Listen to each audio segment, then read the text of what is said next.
process by putting control firmly in the hands of the salesperson, which is probably why neither party really enjoys it. It's not much fun to have someone try to control you. For that matter, it's not much fun to be the one doing the controlling either. The traditional sales process is typically viewed as a sequence of specific, controlled events: prospect, qualify, present, overcome objections, close, follow up, provide customer service. Go-Givers Sell More takes a different approach.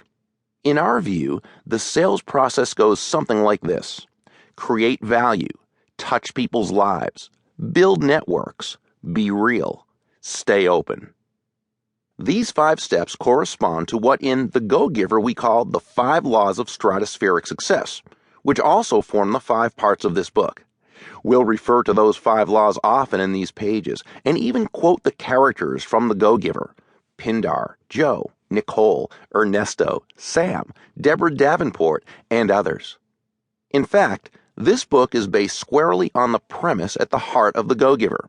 Shifting your focus from getting to giving is not only a nice way to live life and conduct business, but a very profitable way as well.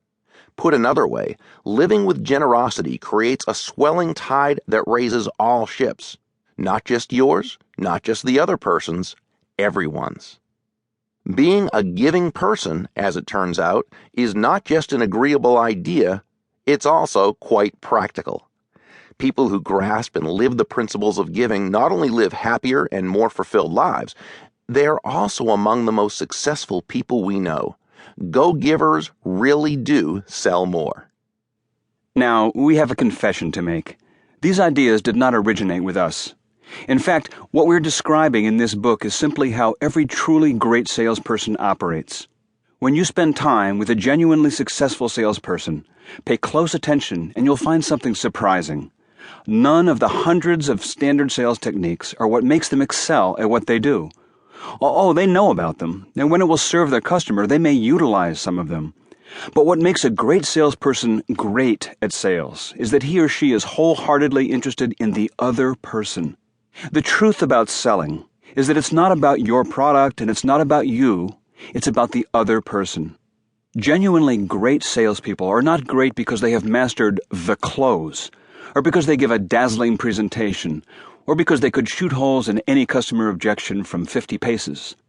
They are great because they create a vast and spreading sphere of goodwill wherever they go. They enrich, enhance, and add value to people's lives. They make people happier. But the most remarkable thing about these consummate salespeople is that they are not as rare as you might think. In fact, you can find them everywhere. This is because being adept at sales does not require mastery of complex or elaborate skills. As Deborah Davenport says in The Go-Giver, you want people skills? Then be a person. This is very good news because it means that anyone can be great in sales. It means you can be great in sales. You might think that to do so, you have to have an outgoing, naturally jovial, gregarious personality. Not true. Shy people create relationships and get married. Introverts make great friends. You don't need to be a people person or any specific type of person to be great at selling. In fact, the idea itself that you might have to be a certain sort of person to be great in sales precisely misses the point. It's not about you. It's about them. If you take away nothing from Go-Givers Sell More but those 7 words, it will have been worth the effort for us to write it and for you to read it, because your life in sales will transform. Focus on the quality of the relationship and on providing value to the other person, and you will create an exchange that is both more satisfying and more profitable. That, in a nutshell, is the message of this book. It's not about you, it's about them. I loved the story about Pindar and Joe, said one reader of The Go-Giver, and how everything came together at the end of the book. But I can't help wondering, does this stuff really work? I mean, in real life? This book is our answer to that question. It's easy to get distracted by daily headlines and nightly newscasts that focus on the exploits of the well-heeled corrupt in high places.